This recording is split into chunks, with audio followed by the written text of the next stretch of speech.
La caputxeta vermella i el llop, conte infantil. Fa molt temps hi havia una noia molt bonica. La seva mare li havia fet una capa vermella i la noia la portava tan sovint que tothom li deia la caputxeta vermella.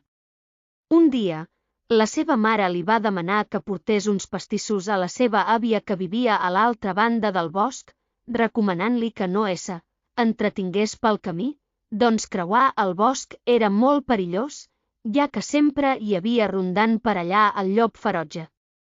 Caputxeta va recollir el cistell amb pastissos i es va posar en camí.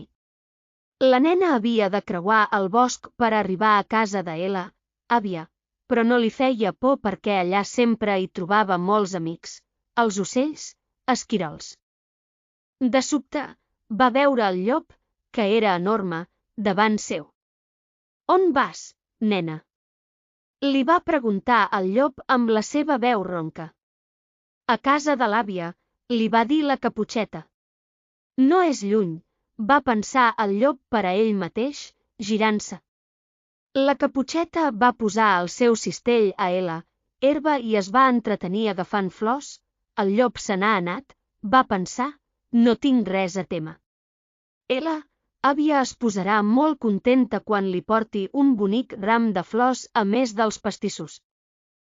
Mentrestant, el llop se'n va anar a casa d'Ela, àvia, va trucar suaument la porta i la velleta li va obrir pensant que era la caputxeta. El llop va devorar Ela, àvia i es va posar la gorra rosa de la malaurada, es va ficar al llit i va tancar els ulls. No va haver d'esperar gaire, perquè la caputxeta va arribar de seguida, tota contenta. La nena es va apropar al llit i va veure que la seva àvia estava molt canviada. «Àvia, àvia, quins ulls més grossos que tens!» «Són per veure't millor», va dir el llop tractant d'imitar la veu de l'àvia. «Àvia, àvia, quines orelles més grosses que tens!»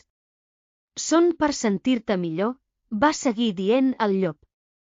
«Àvia, àvia, quines dents més grosses que tens!» «Són per menjar-te millor». I dient això, el llop malvat es va llançar damunt la caputxeta i la va devorar, de la mateixa manera que havia fet no feia gaire estona amb Ela, àvia.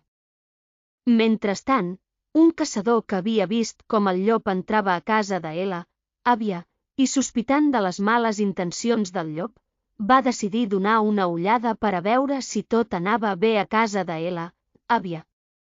Va demanar ajut a un segador i tots dos junts arribaren al lloc. Van veure que la porta de la casa estava oberta i el llop tombat al llit, dormint de tan tip com estava. El caçador tragué el seu ganivet i va obrir el ventre del llop. L'àvia i la caputxeta estaven allà, vives. Per a castigar el llop malvat, el caçador li va omplir el ventre de pedres i després el va tornar a tancar. Quan el llop va despertar del seu son, va sentir moltíssima set i es va dirigir a un estant pròxim per beure.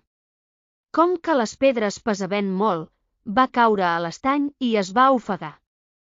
La caputxeta i la seva àvia no van patir més que un gran espant, però la caputxeta havia après la lliçó. Va prometre a la seva àvia no parlar amb cap desconegut que trobés pel camí. D'ara endavant, seguiria les sàvies recomanacions de la seva àvia i de la seva mare.